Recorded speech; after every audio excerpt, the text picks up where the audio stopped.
Good evening, and welcome to the Positional Sports Talk Show Post, live streaming on Facebook Live, Twitch, and our Positional Sports Talk Show YouTube channel. We are a sports talk show made for the fans, from the perspective of fans, presented by lifelong sports fans. We will provide our opinions and positions on the hottest topics in sports. My name is Big Reg. I'm joined this evening by my partners in crime.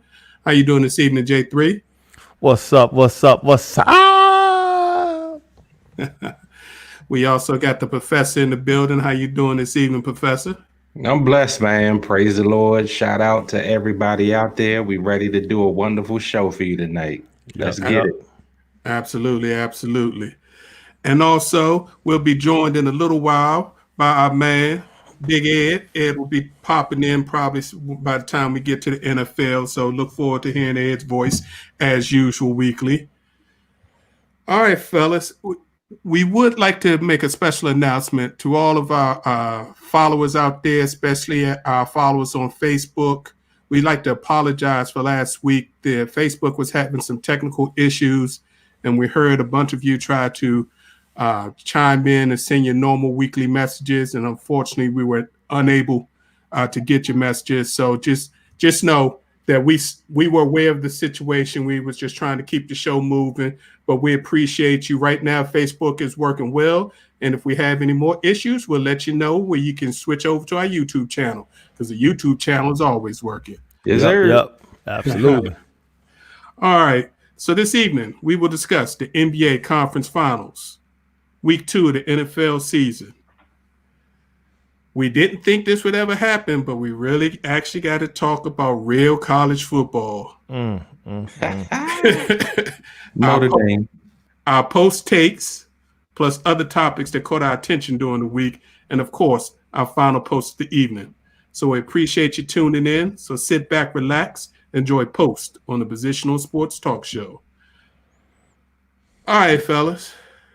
NBA. Before we really get started with the conference finals, we got to back up just a little bit. Because this time last week, we was talking about, Game 7 coming. Unbelievable. The carnage. First of all, the Clippers, who most people picked to win the championship, who had the Dream Squad, had the bench, had the 2 stars, did everything to win this year. Yep. Led the Denver Nuggets, not once, not twice, but 3 times in the second half by double digits. They choked. Blew a 3-1 lead. They straight up choked. Yeah, man. And I actually heard somebody was talking about the coaching and Doc wasn't doing what he was supposed to do. Nah, don't blame that on Doc. Right. Don't blame that on Doc. Doc is a good coach. However, the players on that court need to recognize when you up by 15, 17 points, you need to go ahead and milk that clock. And they did not do that. I hear you. Yeah. Everybody tried to put it on Doc. Yeah, you can't put that on Doc. Doc is not the players out there executing. They the ones that allowed Denver to stay in the game. They the ones that allowed nicknames like Pandemic P and all that kind of stuff. And I heard a new one, Arthritic Claw. He got arthritis, down the stretch. Because, 14 points. Was he sick? Was it a flu game? Was he injured? But 14 points in a closeout Game 7, do or die. Yeah, Kawhi got to take some of that criticism. He really does. Yeah, it's criticism to go around. Doc could have did a better job of stopping some of those runs in one of the 3 games that would have got them over the hump. But when Kawhi manipulates the entire NBA and pulled off that coup to get to LA where he wanted to be, where he's from, but not go to the Lakers and be on LeBron's team. He wanted to go have his own team and bought the man that he wanted, playoff P, who he actually wanted to come to Toronto, but Toronto wouldn't give up Siakam for him. Right. So he went to the Clippers and said, you do this and I'll come. And then for them to do what they did in Game 7. And then a funny thing, and then we'll move on to the actual conference finals, the real basketball. Did y'all hear that in the postseason exit interviews, Paul tried to give a speech to the team, and they just rolled their eyes at him. Yeah, because he didn't show up. He didn't play like a superstar, and maybe we need to take that nickname from him, because I don't really see him earning that. Yeah, Sense called him soft. You ain't got to pull out the shaman, did you, Sense? That was terrible. That was terrible. So let's get to the real basketball. Eastern Conference Finals, Boston versus Miami. One of the people on this show said that Boston was going to get there to the finals. That was me. No, even I, who said Miami would beat Milwaukee if they met them in the second round. I didn't think Miami was going to really get here. But I'm here to tell you, them boys playing hard. All 12 know their role. There's no egos in it. And I think this might go 7. I'm gonna tell you, Miami is playing team ball, and as you can tell, it makes a total difference when they're sharing the ball. Nobody's hogging it. Everybody's getting a touch. They look for the open player to shoot the ball. So I mean, yeah, they have all the tools to go deep. We'll see what happens, because definitely don't count out Boston. Yeah, I'm not counting out Boston, especially after Game 3 when they had 4 people score 20. Yeah, Exactly. I mean, the Miami Heat looks like a Pat Riley coach team. I mean, Eric Spoelstra is a disciple of Pat Riley. He's coming to his own. You know, they're using their players to the best of their abilities. I mean, they can shoot the ball lights out. They can play defense. Like you say, they play team ball. Mm-hmm. And when it's time to bake or cook, you look for Jimmy to do his thing. And most of the time,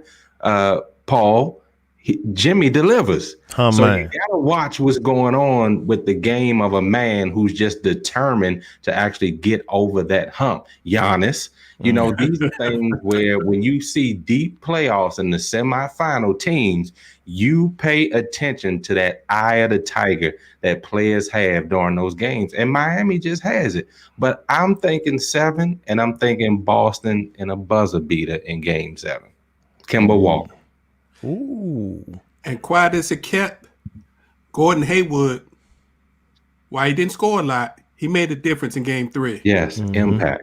So I think if they keep him coming off the bench and leave Marcus Smart in the starting lineup, I think they can push this to 7. I'm not sure who's going to win, but I think it'll go 7. So it'll be interesting to see. They play again Wednesday at 8:30. Western Conference. Well, we already said, you know, Denver got past the Clippers, so now it's round 2 with LA, dealing with LeBron and the LA Lakers. And they gave the Lakers everything they wanted in Game 2. I think Game 1, they were just a little, you know, tired. They gave everything for that Game 7 against the Clippers, so they were a little down. I expected them to lose Game 1. Game 2, it took AD to hit that miraculous three-pointer coming off a curl. I mean, how many times you seen a 7-footer come off a curl, pop up to get a 3-point off the inbounds? And playoff Rondo is a bad boy, because that pass was perfect. Hit him right in the sweet spot so he could just rise up and shoot it. Now, that's a person that earned the name playoff something, because that whole game, he was just diming them up. Alley-oops, good passes in the corner, clutch shots. I mean, Rondo looked like that's the reason they brought him there for. And I think that with that addition, man, they better be glad he came back in this playoff run, because the Lakers, y'all remember, they were on the ropes a couple of times in these series. And if Rondo didn't come back and do his thing, man, I think maybe Houston might have moved on against him. I think his play is that important. Forget JR, forget what's his name, KCP, and all them other cats. And I need Kuzma to be the third cog there, man. I don't know what he's waiting on, but all that talent, I need to see Kuzma do something. Rondo is definitely a floor general, and he does make a difference when he's on the court. As far as Caldwell Pope, they need him because you're right. Kuzma not doing what you expect him to do. I mean, he has the potential, but he's just not shining. But Caldwell Pope, he get in there and light you up. On occasion, he inconsistent. He inconsistent, but what Rondo's done, he's given, as Shaq always says, the others confidence. Mm-hmm. That if you get open, especially when I'm on the floor, I'm gonna hit you where you like the ball, shoot it. So everybody starts getting in rhythm. And did you see the dunk? They called him Ernie Johnson. I can't even think of his name. He was in the starting lineup. I can't think of the kid's name. But he got a fast break and rose up and dunked it, and the bench went crazy in game 2. I didn't see it. Sense, you got to help me out with that one. I didn't see it. They called him Ernie Johnson. So you should understand what that means, but we'll move on. So Lakers up 2-0, play tonight, game 3. So gentlemen sweep, or do they actually do the real sweep? I don't know, man. I still think Denver has a chance, especially if Michael Porter steps up, Michael Porter Jr. steps up, and then Jamal Murray got to take over. He can't sit back and let the game come to him. The Lakers got too much firepower for that. He has to be aggressive. Yeah, I would say gentleman sweep. I think Denver still, they should have won that game. I think they still have enough left. That's a young team that really, when you got them down, they don't know any adversity. So it means they're going to keep coming back. They're going to keep punching. They're going to keep swinging. So I think tonight they're going to get the Lakers to at least get one out of this series. Yeah, I agree with you. I think we get a gentleman's sweep because I just think the Lakers are going to let down. And then LeBron will kick him in the butt again and say, look here, I'm not trying to play around. I'm trying to get me a couple of days off before the finals, so let's get this done. But you said it. Again, if they down, they not quitting. They gonna keep fighting until the buzzer goes off. That's so don't count them out. Yeah. Don't. Since talking about a sweep, I don't know, bro. You better keep watching. Yeah. I hear you. And yeah, Denver's not gonna go away. And Denver going to be a real problem come for the next 2 to 5 years, especially if Porter continues to blossom. Denver going to be a real problem. Another contender. Another contender in the West. In the West, right. Crazy. Can we get a Wizard up in there somewhere? Oh, there you go. There you go dreaming again. There you go. Just wait till Golden State comes back. Just wait till Golden State comes back. Yeah, we forgot all about them. No, we didn't. Forgot all about them. No, we didn't. And they got the number 3 or 2 pick, right? They got the number right. Yeah, that's crazy, man. All 4 of their players coming back. The rich loaded for bear. Yeah. And they picked up Wiggins. Don't forget they got Wiggins in the trade, who is a perfect number 3 guy. Yep. Who would fit great in their system. So yeah, gonna be crazy next year. All right, let's get to the real episode of the weekend, NFL football. You mean who got hurt first? And the biggest news of the weekend was all the injuries. Was it the lack of a preseason and a crazy off-season preparation? All of the above. The list of injuries is ridiculous. Just to give y'all a few, the 49ers got crushed. The 49ers lost 4 starters, starting with Nick Bosa and Solomon Thomas, both out for the year with ACL knee injuries. Starting quarterback Jimmy Garoppolo has a high ankle sprain. They say he's week to week, but y'all know how them high ankle sprains are. Like Michael Thomas, That could be anywhere from 2 weeks to 6 weeks. And that might be the season. Wow. And then you got your boy Raheem Mostert. I don't know if y'all saw the beginning of that game. First play from scrimmage. Mostert went 80 yards untouched. Straight to the house. That's right. He's gone. Straight to the house. He's got a knee injury. Now, the 49ers were complaining. They actually sent a letter to the NFL, said there was something going on with that turf and that the turf was real sticky. And the crazy part is they come back to play at the same stadium this week to play the Giants. And a few of their players don't even want to play because they're concerned about getting injured again. So that to be continued. They're supposedly sending people out to the stadium to check the turf to see what was going on. Then you got other big news. I mean, talking about the Giants. I mean, I felt real bad for Saquon. I mean, after week one. You all right, Karen? Really, J3? Really, J3? I'm doing it for my wife. Right. You wrong for that. You wrong for that. You're going to hear about that. You're going to really hear about that. So, I mean, the Giants are done. Not that they were going anywhere, but they really done now. Right. Denver got crushed. Denver lost quarterback Drew Lock. Yeah. Starting wide receiver Cortland Sutton. They also lost the defensive end. The Giants also lost Sterling Shepard, even though he always hurt. Yeah.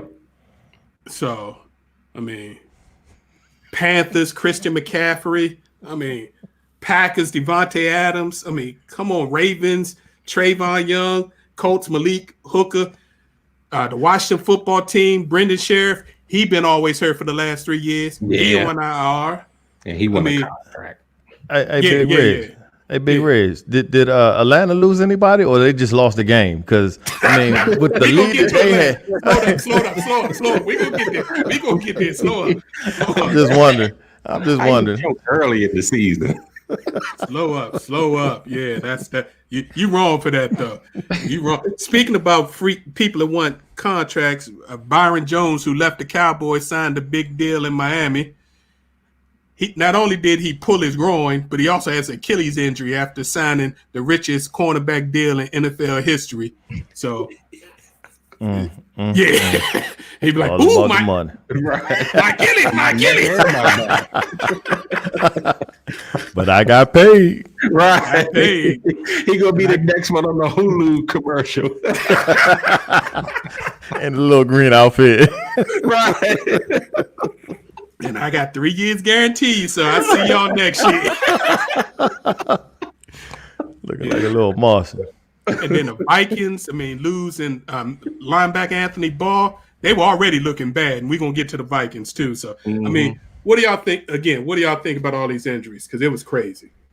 Well, Blake Bortles happy because Denver just brought him in. Thanks, Sis, for reminding me on that one. Another bum. So people want to say that the injuries are because of the field or because there's no preseason, but I'm sorry, but weren't you supposed to prepare for the games before the games actually started? Even if there's a preseason game, you could have got hurt in the preseason game. So why weren't you conditioned prior to getting on the field? Well, you do have to realize that a lot of gyms and workout facilities were closed down, so people weren't able to do their normal conditioning to get in shape. TV timeout. You gonna tell me these multi-million-dollar players don't have a gym in their house? Remember, not most of them are multi-million-dollar players. Okay. And they don't get treatment either.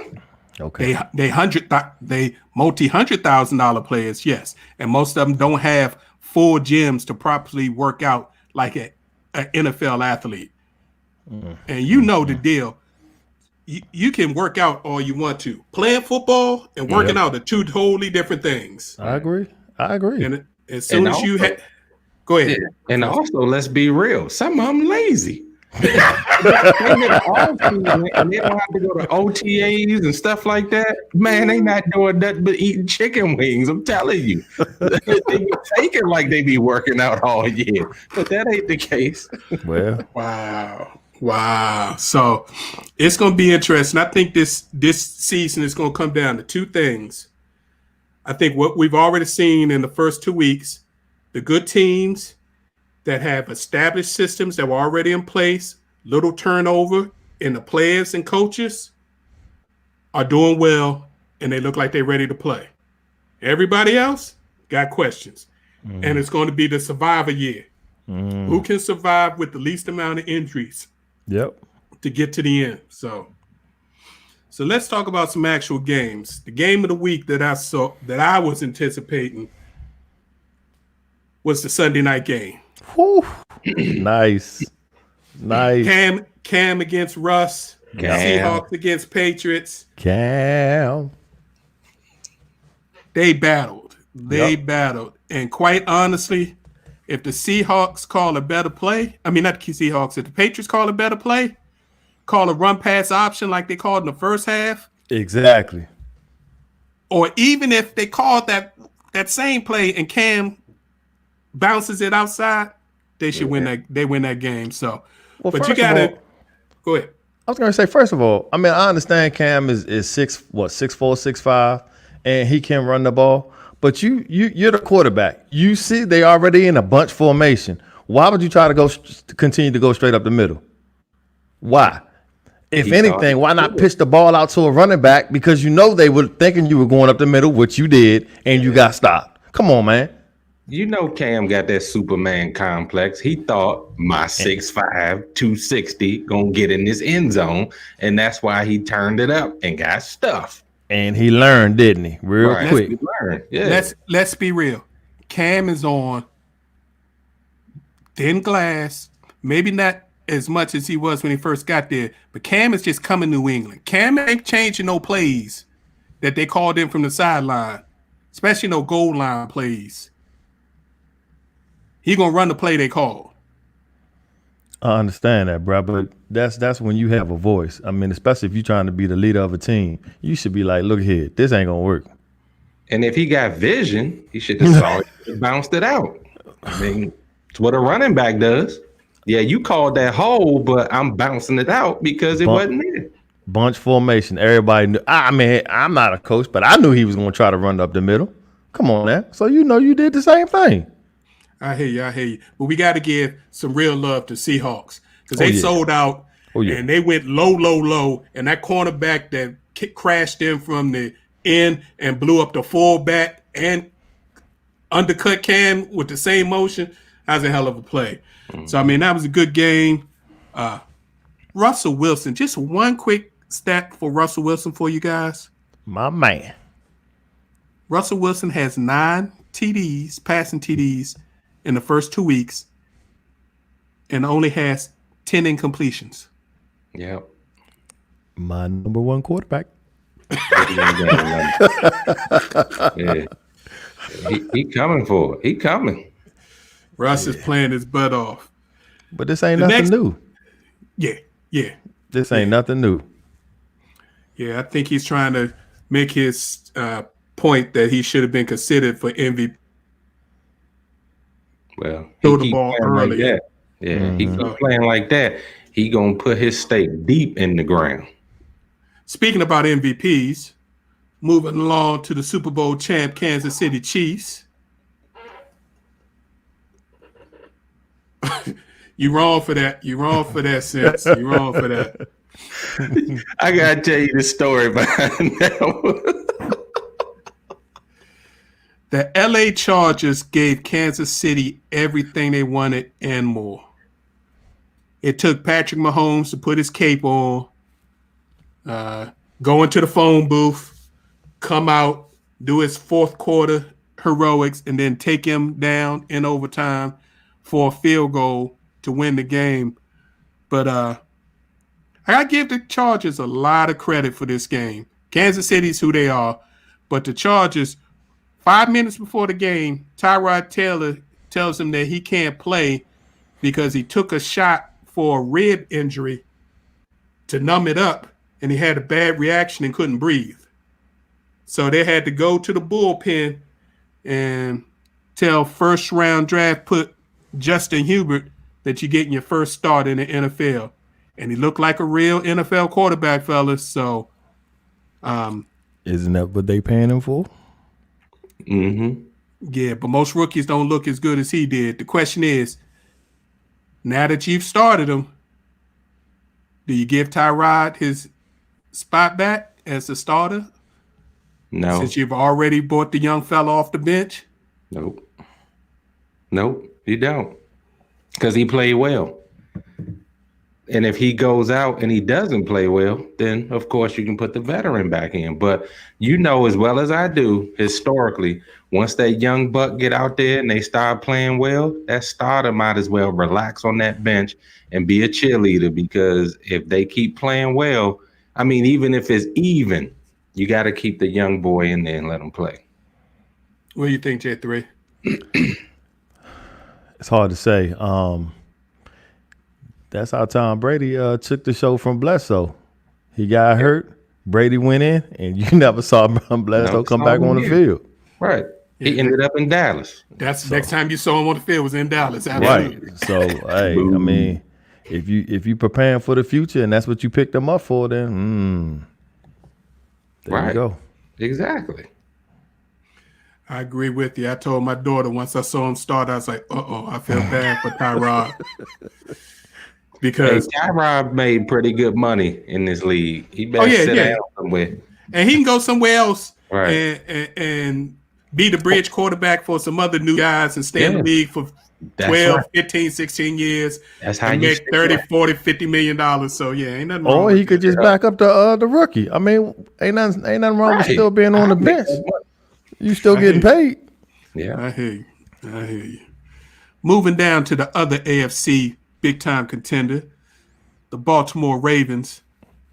Ravens look dominant, fellas. Oh, no doubt. They look dominant. No doubt. Lamar's doing Lamar things, but he's not forcing the ball. He's spreading the ball around. Mark Ingram got going last game. But what really looks dominant? The Ravens defense. This is the second week in a row. They've been tearing people up. Ain't nobody surprised. The Ravens been having a strong defense for the last 10, 15 years. I mean, they rotate players in and out, and they just go stronger and stronger. So ain't nothing new. That's right. I hear you. And you talk about feeling sorry for somebody. You gotta feel sorry for Mr. Watson, man. I mean, you got to, man. I mean, this got to be a terrible, heartbreaking season, fam. And you look over, you flipping the channels, and you see your former best friend. That's tough. You gotta shed a tear for that one. Joe, pass that tissue over here, man. Did you see him at the end of the game? He was literally sitting on the end of the bench, the far bench, by himself. Nobody was around him, staying in the space. Like, what the hell did I just get myself into? Yeah. Why did I sign that extension? And he cursing his coach GM out, too, the whole time. And guess what? It doesn't get any easier. Nope. They got the Steelers and that defense coming into town this week. So. Oh, my goodness. The black and gold was just on point. Man. I don't know what happened in the NFL office to do the Texans that way, but Kansas City, the Ravens, and the Steelers to start their season? Yeah. Oh, that wasn't right. That just wasn't right. Brutal. Straight brutal. Somebody got to settle. Yeah. That's 3 L's automatically. Yeah, that's last night, the Death Star was activated. Oh, man. As the Las Vegas Raiders opened up their new $2 billion playpen right on the Las Vegas Strip. Right on the strip. Took out the New Orleans Saints. And I got to tell you, I thought the Saints was going to win last night, but We all did. Derek Carr looked good. You got to admit, Derek Carr looked good last night. In the second half. First half, he was looking a little suspect. Yeah, we can agree to disagree. John Gruden been trying to get rid of him since he got to the Raiders, but Derek Carr said at the offseason he was tired of being disrespected by everybody, including his own organization, and he was going to prove to the NFL that he was not only a starting quarterback but a franchise quarterback. And he did his thing. He did his thing. I mean, 28 for 38, 3 TDs, almost 300 yards. And That Yeah, tight my end, daddy was happy. My that tight dad. end, Darren Waller, Yeah. ate the Saints secondary linebackers alive Used to all be a night. Raven. Yeah. Big Yeah, boy. he was a Raven until he Yeah. had that issue and had go get his life straightened out. But Right. Puff, puff, pass. Yeah, that boy is a total beast, man. Like just watching him play, it's like a man among boys when he grabs that ball. I mean, he's a load to take down. He got soft hands. He knows how to run his routes. I mean, it just hurts seeing him just out there just dogging, you know, yeah, who that nation last night. So don't get it twisted, y'all. This my daddy's team. You know, I was rooting for the Saints last night, but my dad is happy, so I had to rock the Raiders Nation hat tonight. But Drew Brees, I mean, you got people talking about he look old, but that's what happens when you got a quality defense that comes after you, and they played them very well. Now, I'm not going to say, yeah, I will. Michael Thomas on the field would have made a difference. I think that they would have spread them out a little bit. They would have taken less chances on defense. But when you don't have those weapons on the outside, I mean, the young boy tried to mimic Michael Thomas, but it just didn't measure up. So that one hurt last night. It really did. First of all, Breeze didn't even attempt to throw the ball more than 20 yards. So what's up with that? Sean Payton. And it has to do with the type of defense they were playing against them. I thought they should have given Kamara and Murray more run last night. But Sean Payton sometimes calls a game that can irritate you, but he gets in his own head because they call him this offensive genius. But I did not like his play calling last night. I hear you. Well, I mean, they did feed Kamara. Kamara was getting his man last night, so he definitely got it. Yeah, they're gonna make sure that Kamara earned his money. But he did his thing last night. He did his Keep feeding him. And I feel like Taysom Hill should get more plays too, man, because he's electrifying, man. You gotta energize the team sometimes. Agreed. I hear you. I'm still not sold on the Taysom Hill, at least not as quarterback. As the gadget guy, yeah, but not as quarterback. Okay.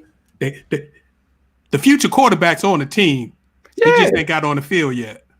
But with Taysom, you can put him in so many different packages. It's ridiculous. That's what I like about him. Wish Tim Tebow had allowed himself to be used that way. I feel you. But the whispers are getting light. They saying it. Jameis. So, Mr. 30 for 30. Yes, sir. Yes, sir. Put him in a more controlled system with a coach that can close him down. Jameis might be the future. Let's move on. We talked about them dirty birds a little earlier. And they Lord dirty. have mercy. Straight dirty. Pathetic. They straight pathetic. They find different ways to lose games that nobody should lose.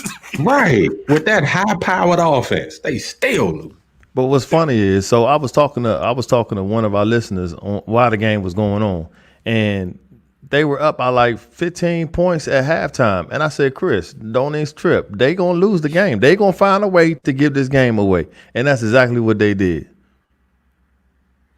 Yeah, it's a shame.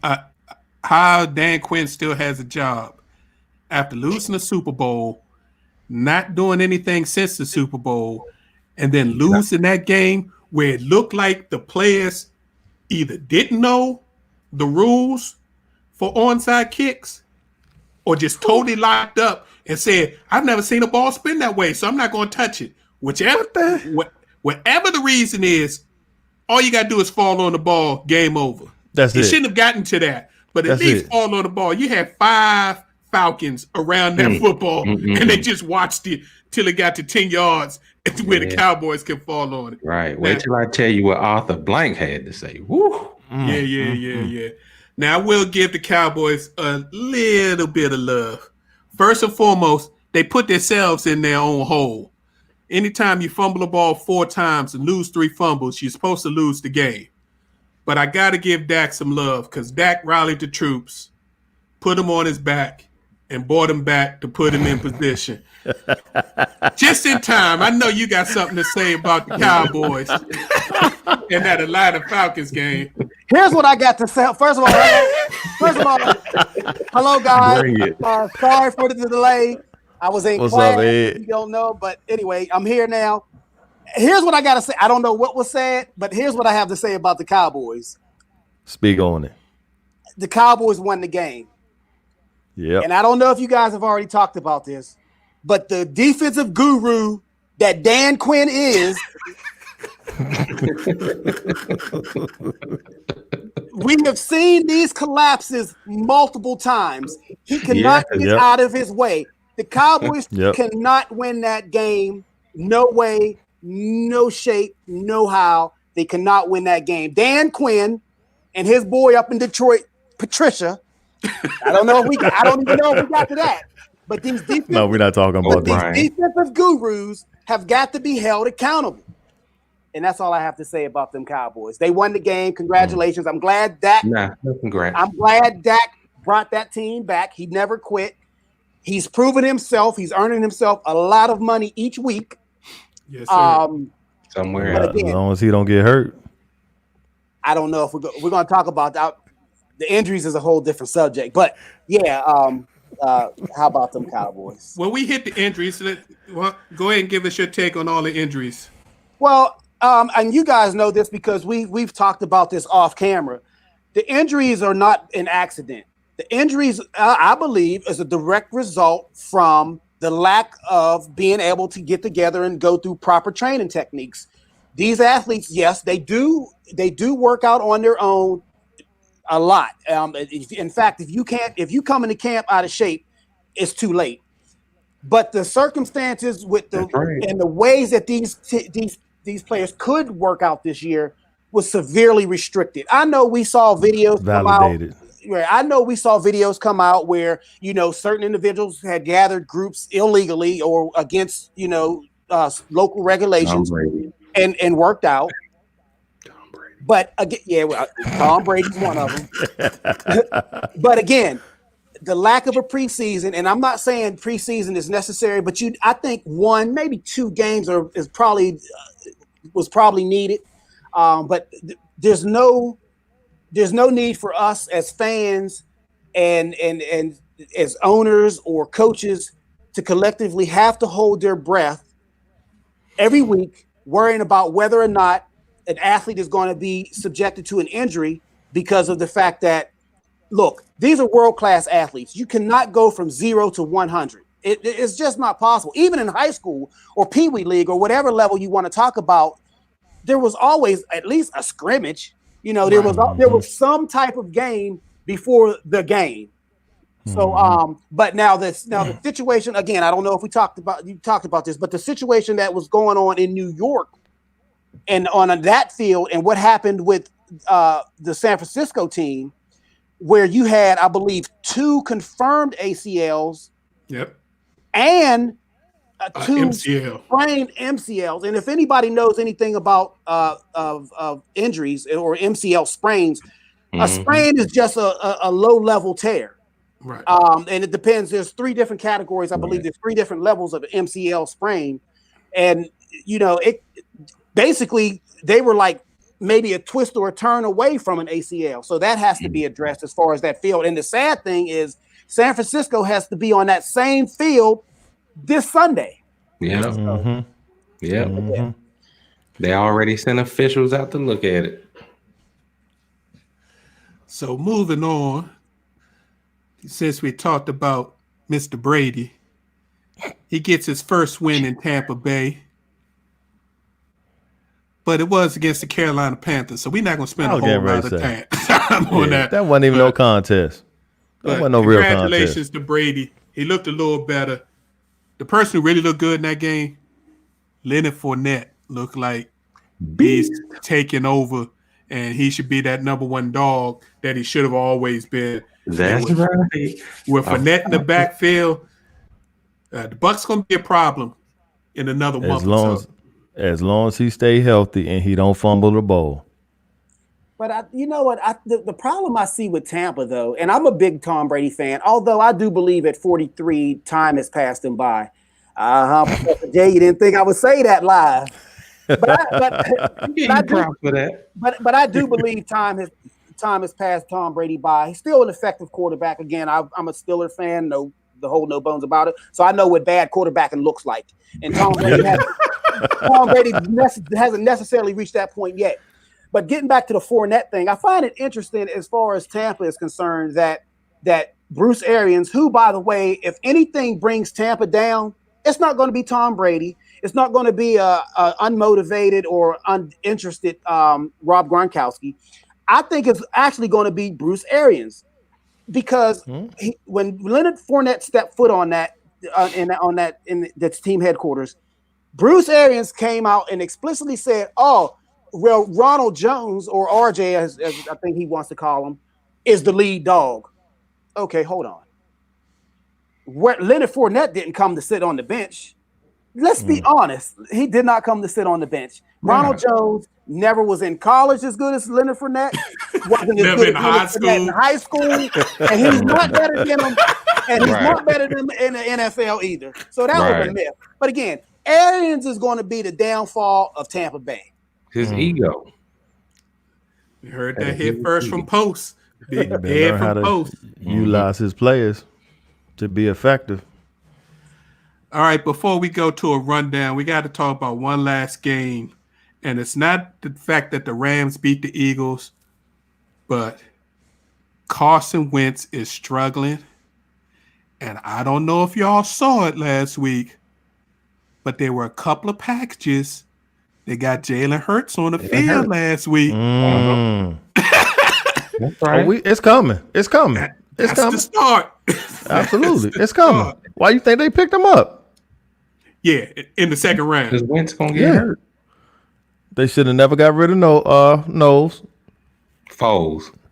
I'm sorry, Foles. They shouldn't have got rid of Foles. And they picked up Hurts because they know that Wentz ain't going to be the one. So Wentz is on the books.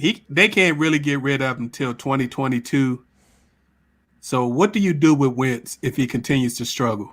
Let him get hurt. His line is decimated. So it's just a matter of time. They keep willing him out there. He's going to take some good shots, and he's going to get hurt again. And Hurt's going to be out there anyway. So I think Sunday, they just giving him a little taste at a time.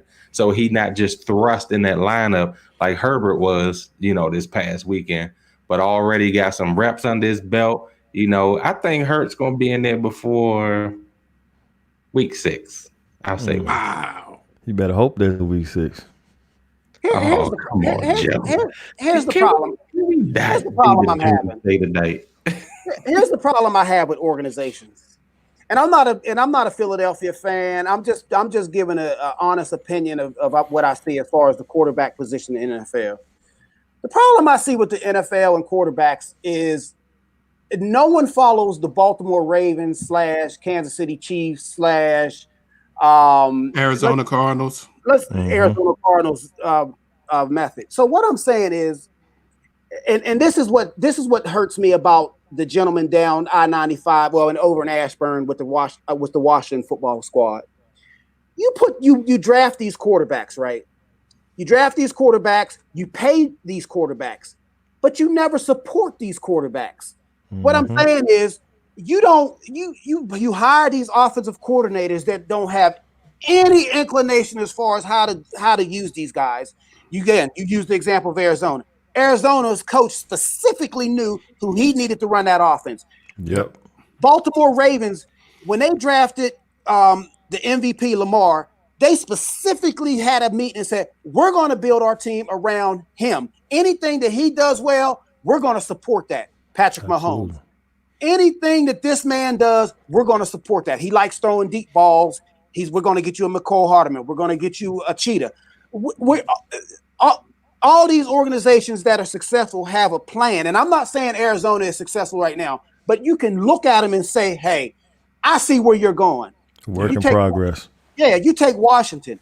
Washington, they have Scott Turner. Correct me if I'm wrong, who their offensive coordinator is. Is it Scott Turner? That's his name. Yes. Yeah, Scott Turner. You draft a quarterback in the first round. He's the face of your franchise, but you put nobody around him outside of one receiver that you brought in with him who was from the same school, thank goodness, who actually is becoming a star. They didn't draft him, though. You don't build the offensive line around him. You don't put adequate weapons around them. So getting back to we were talking about the Philadelphia game and Wentz. Time out, Ed. Time out, Ed. I got to get. You got to ease up off the Washington football team. At least the current staff. They did not draft. They didn't draft them, right? And this is their first year there, so they're trying to build the system around them. I apologize. Yeah, but you can go ahead. Your point is valid. Your point is valid. We'll revisit that. Hopefully, we don't have to revisit that, but we might have to revisit that in 2 years. Yeah, I hope we do. Getting back to Philadelphia, they have Zach. Their best player on that team, because of the decimated offensive line currently, is their tight end Ertz, right? And ain't getting no love. Well, he's disgruntled. They won't pay the man. Right. They won't pay the man. He doesn't have. They took his main receivers are gone. They did draft the kid, but you can't depend on a rookie necessarily to produce. I need him to. You got a $30 million quarterback sitting behind a porous offensive line who's injury prone. Come on, man. Support the players that you draft. Amen. I feel you. Amen. And to do a quick fire roundup on the NFL, we talked about that Washington football team. They go down to the Arizona Cardinals, led by Kyler Murray, 30-15. Kyler Murray put on another show, and that's enough said about that. Ed's Pittsburgh Steelers hold off the surprisingly resilient Denver Broncos, who lost 3 starters in that game, 26-21. Good thing is, Ben still looked decent. Even after a week of being very sore, he said he started off feeling like he was in an earthquake. Then he said he felt like he was in a car accident. And then he finally felt like he was in a football game by the end of the week. So he's getting his body back in shape. And, hey, James Conner, I think he saw the writing on the wall. So he ignored that sprained ankle or gimpy knee and put up 100 yards last week. Yeah, he didn't let that young boy take that position. Mm-hmm. Green Bay Packers, the Aaron's are bad boys. Last week it was A-Rod. This week it was A. Jones putting up big, huge numbers. And for the fantasy players, Aaron Jones had a monster fantasy week. Yeah, he did. The 49ers, we already talked about, even though they beat the Jets, they were the losers of the week, losing their 4 players. The Bills, I think, are the new kings of the AFC East. Told y'all to watch out for them. Yeah, that ain't saying much. Although New England with Cam, yeah, we talked about that. About that. But Josh Allen put up 400 yards passing last week, 4 touchdowns, no interceptions. Big points, Josh. If Josh Allen can continue to progress with his passing, AFC East is the Bills, at least until Miami get all them young boys that they just drafted up and going. Yep. Yeah, they keep Fitz Magic going. Ain't going nowhere. They just taking their time, letting Tua take his time, get adjusted to the NFL. No need to rush. They not winning anything this year. Coach don't have a lot of time. He better know it. He better remember what he looked like. You don't get a lot of time to rebuild. No. I think he got a couple more years. He comes from that tree. I think he got a couple more years. And let's be honest, in today's climate, I think they're going to give him the benefit of the doubt. And he's a good coach. Mr. Flores can coach. We hope so. We hope so. Right. They play hard every week. They play hard every week. So I give them Keep on playing. Wins and losses. That's all I got to say. Football head coaching ranks. The Colts beat the hapless Minnesota Vikings with your boy Kirk throwing 3 interceptions and looking just terrible. Disrespecting my man. Your boy Kirk looked terrible this week. Man, Minnesota ain't looking too strong. And Minnesota is missing that man that's up in Buffalo, who they let run out of town because he was giving Kirk the blues because he wasn't giving him the ball. So we will see what's going on. Mr. Tennessee Titans beat the Jaguars. Enough said. And the Bears beat the Giants. Again, enough said. Two dud teams. Poor Saquon. Yeah. We talked about that earlier. So the games of the week, looking for week number 3. You got the LA Rams coming to Buffalo to play the Bills. That should be a good one on Sunday. The Raiders come to New England. So you got two teams coming from the west to east. You got Houston at Pittsburgh. Dallas at Seattle, which is a real good, should be a real good game. Green Bay at New Orleans Sunday night.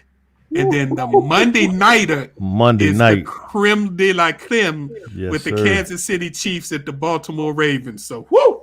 AFC Championship right there. Yeah. Get ready for it. Oh, man, blasphemy. Get ready for blasphemy. It. Hands down. Hands down. Come on, Ed. You know that's the ticket right there. I can't go. I can't do that, man. I can't do that. I've always had the belief that the NFL is a league of attrition. And now that we've seen this rash of injuries, we do not know who's going to be available tomorrow, let alone December. So let's so Ben should be real scared then. Stop, man. Stop. I did not mention Drew Brees, his lack of an arm, but we're not gonna go there. We're gonna talk about this. Yeah, we already passed that. So let's move on. Shots fired. Let's move on to Saturday football. After crazy back and forth, the Big Ten announced this past week that they've reversed their decision and are going to play fall football.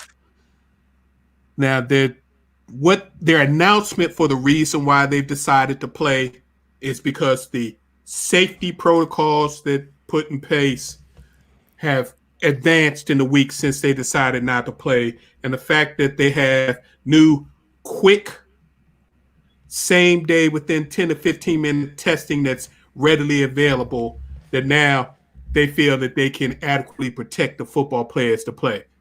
Now, let's be real. They playing because all the pressure that got put on them, and they don't want to see the SEC, the ACC, and the Big 12 get all this money and leave them out. So that's just my point of view on the thing.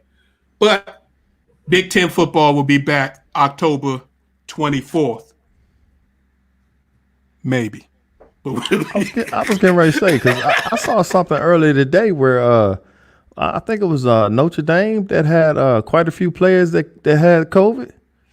Yeah, Notre Dame had 7 players that tested positive, and they've got somewhere in the neighborhood between 10 and 12 that have been isolated, and they had to cancel a game this week, I believe, with Wake Forest. So if that's 7 in that area, how many more is going to be in other areas that are actually playing on the field? Teams have been canceling games all season, and the season is only 3 weeks old.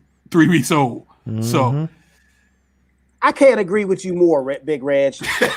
I mean, look, these people. What you know? What happened with the Big Ten? With the Big Ten, it wasn't the lawsuits or the threats or what have you, or the parents hollering.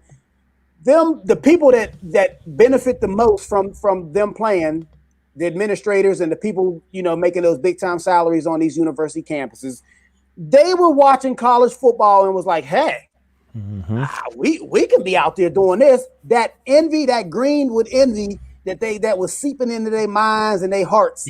That's why and of course we know everything's controlled by the dollar bill. That's why they're going back to play. I'm surprised the Pac-12 haven't announced a season yet. They on their work. Just give them time. Well, they on their way. The only reason why the Pac-12 hasn't made an announcement yet, because they were the first ones to make a deal for the rapid testing, is because of the wildfires out on the West Coast.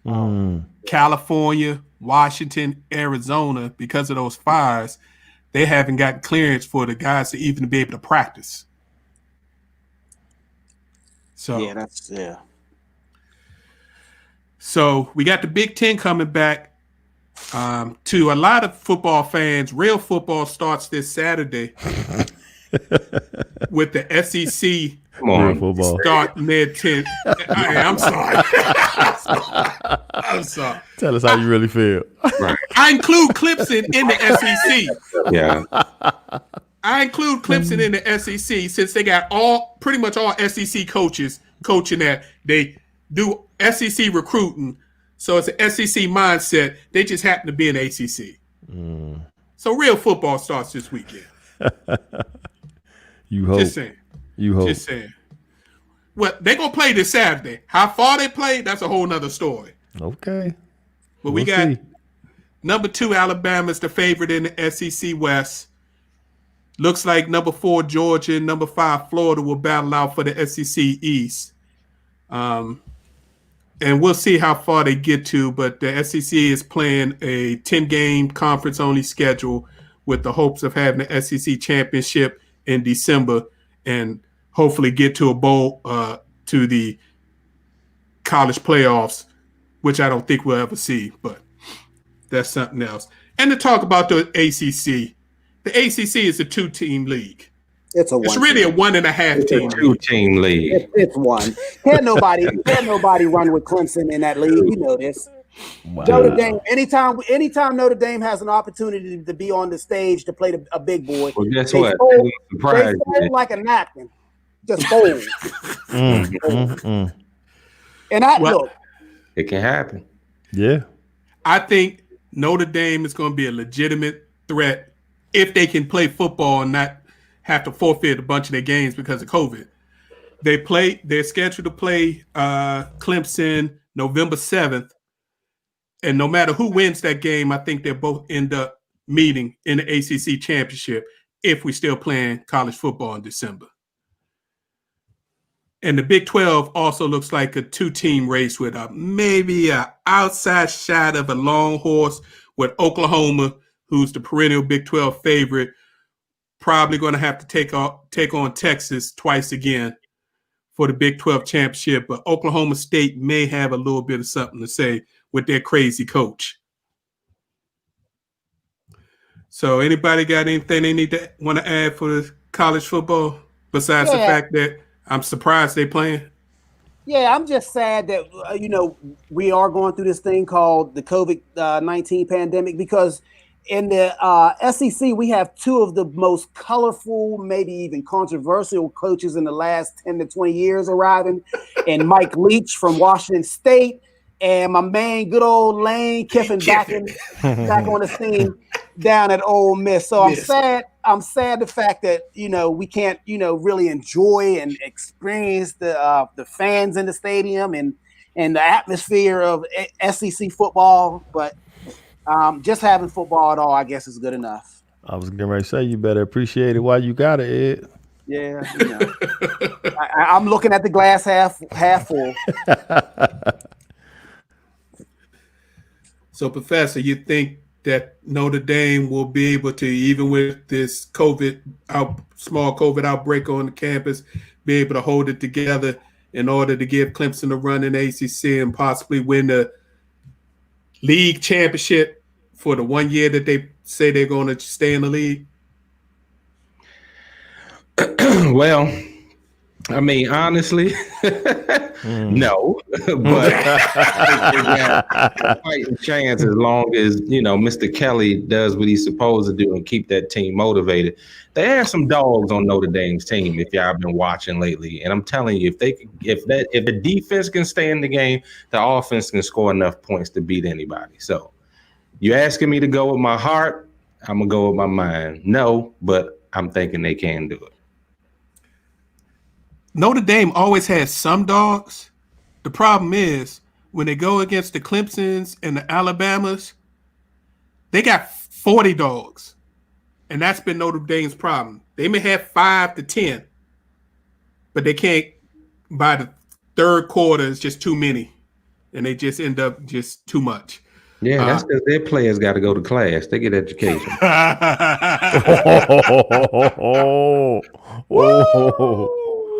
I'm just saying, the truth hurts. Wow. Like to give a quick shout out to University Miami transfer starting quarterback Derek King. Derek King is doing work. He a beast. Doing work. Remember we talked about him last year when they asked him to redshirt, even though he was the player of the year at Houston, and then he ended up transferring. He is looking like Derek King might end up being a day 2 or day 3 NFL pick after this year. Mm-hmm. All right, fellas, it's time for the post takes. Professor J, it's your time to take over the show. Do your thing. All right. So welcome inside our post takes for the night. So let's start off, fellas, with NCAA football. Alabama heads into the regular season with Mac Jones as starting quarterback. He has gotten the confidence of Coach Nick Saban. Hopefully, the tide will be rolling under his leadership all the way to a national championship. Roll Tide. Roll Give Tide. Prime some love, y'all. Give Prime Time some love. Hall of Famer and flashy NFL supermodel Deion Sanders is now the new head coach of HBCU Jackson State. Yeah. Shout out to Jay Minnie. Shout out to Jay Minnie. Yes, and much needed move for HBCUs across the country, but also for a time such as this. We are charged more than ever to bring respectability and prestige to our schools that have produced some of the world's best talents in all walks of life. The sense of community and support can be felt on the gridiron, and it'll bleed into the soils of every campus to influence the type of culture that we want to see that develops our children. This is much bigger than football, and his presence will pave the way for others to do just the same. Down to the NFL. You guys hear that? Here come the Irish. Here come the Irish. In Pittsburgh, they are certainly glad that Touchdown Jesus visited Steeler Nation as Golden Domer and rookie wide receiver Chase Claypool caught a bend bomb for an 84-yard touchdown. Claypool wrote himself right into the history books, being the first Canadian-born player with the longest touchdown catch in NFL history and the fourth longest for a rookie in Steelers history. Congratulations, young man. Job security in any place is not good when the owner of a franchise starts to speak about critical and crucial pivotal parts of a game in which you lose.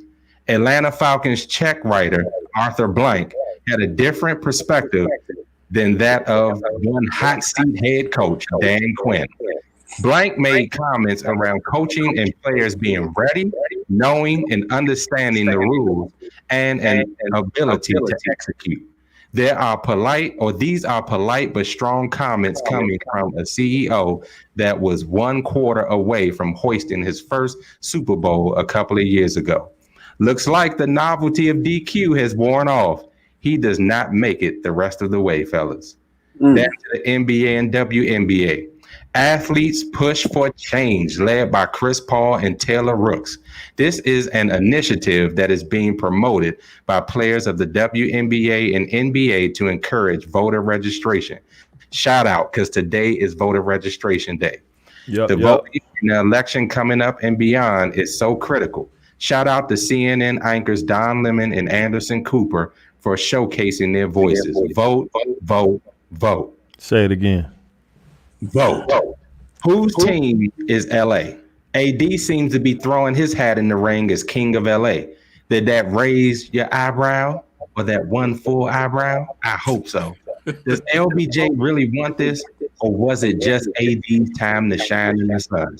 Regardless, everyone was all smiles after the big shot. The only people furious were on the other side. Over to NASCAR. The true NBA GOAT, Michael Jordan, and Denny Hamlin are boys. And now you see their bestiness coming out. NBA Brad Daugherty and fellow Chapel Hill alum was also involved in this blockbuster deal to bring Bubba Wallace in as driver of a brand new car for the JTG Daugherty Racing. This is epic. It is about time that we start seeing more diversity in sports that are underrepresented by minorities. You all better start using some respect on Jordan's name when you talk about things that he has done for the black community. Hey, Tiger, where you at? Over to MMA UFC. Oh, no. Could the UFC be moving away from John Bones Jones beginning a new era? Dominic Reyes calls Jan Blachowicz a tougher match than Jones and has wanted to fight Blachowicz for some time. His dismissive tone of Jones could be a ploy to move the needle for a future epic fight between the two. All I know is that not too many people have rattled Jones's cage and not paid the price for it. Stay tuned. And those are our post takes for this evening. Turn it back over to you. Appreciate that, Professor. And just to follow up on two things that you highlighted, As far as the voting, also like to shout out to LeBron James and his More Than a Vote initiative. Not only have they gotten NBA arenas to convert to voting polling places, now NFL arenas doing the same thing, but they're also now currently on the drive, actively pursuing 20 to 30-year-olds to actually come in and work the polling stations so that they can eliminate the elderly people who will be more likely Prone. and more at risk to catch COVID and have bad outcome. So, I mean, they're really doing a big thing. And, I mean, Jordan, we talked about it last week. We said Bubba was going to make a big move. Mm-hmm. Had no idea this was coming. But Jordan is doing his thing. Jordan is putting his money where his mouth is. First, it was the $100 million for 10 years to causes. Now it's this. This is going to be the first time that there's a minority owner in a NASCAR Cup Series in almost 50 years. Wow. That's awesome. The last time it happened was an owner driver who was the last minority owner in NASCAR. So big ups to Michael Jordan. And of course, none of this would have happened if Bubba Wallace hadn't taken a stand and planted his flag and said enough's enough and end up bringing his whole era to a whole different level. So hats off. All right, we got get ready to get out of here. Just a couple of things that caught our eye during the week. We got to give a shout out and congrats to Bryson DeChambeau for winning the U.S. Open in golf. 6 under par, the only golfer that ended up under par at the U.S. Open in Winged Foot, which is in upstate New York. And for the 9 golfers,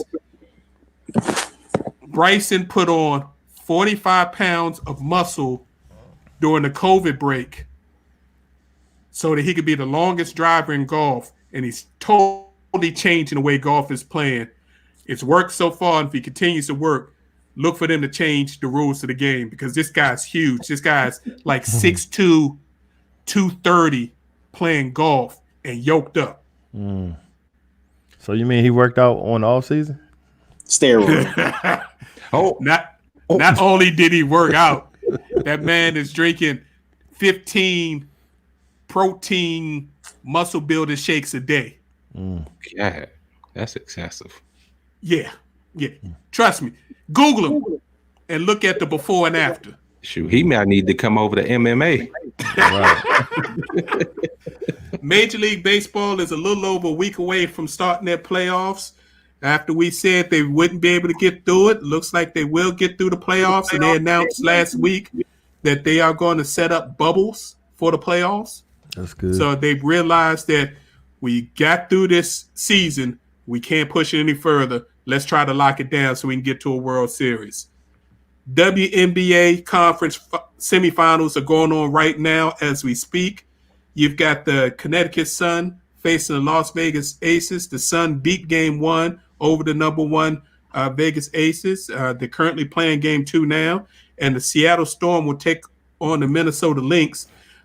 Their series was actually supposed to start Sunday, but they had a COVID inconclusive scare, which made them cancel and postpone the game for a couple of days. Can't forget the NHL Stanley Cup Finals. Tampa Bay Lightning are tied up 1-1 with the Dallas Stars. And for you sports fans, this Sunday was crazy.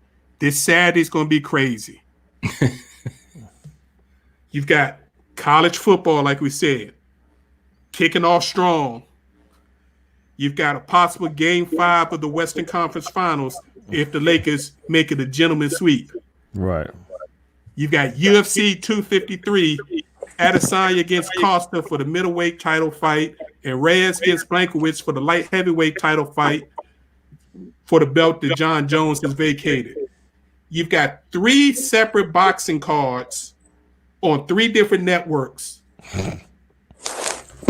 on the weekend. ESPN Plus has a championship boxing card. DAZN has an IBF Cruiserweight Championship, but the biggest one is Showtime pay-per-view with the Charlo twins both defending their titles. And what they're doing is a split pay-per-view. So there'll be 4 fights on one card. There'll be an hour to hour and a half break. And then the other card will be 4 additional fights.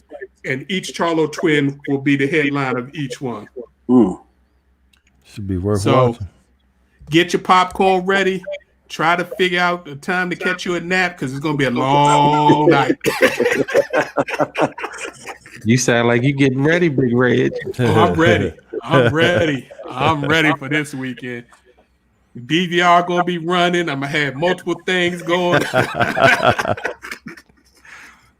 All right, fellas, it's time for the final post. What you got for us, Ed? Just a couple things real quick. I watched the Seattle game, Seattle-New England game, and I was impressed with, of course, Russell Wilson is probably the best quarterback in NFL. It's arguably. But I was really impressed with Cam. I really never seen him play quarterback the way he did the other night.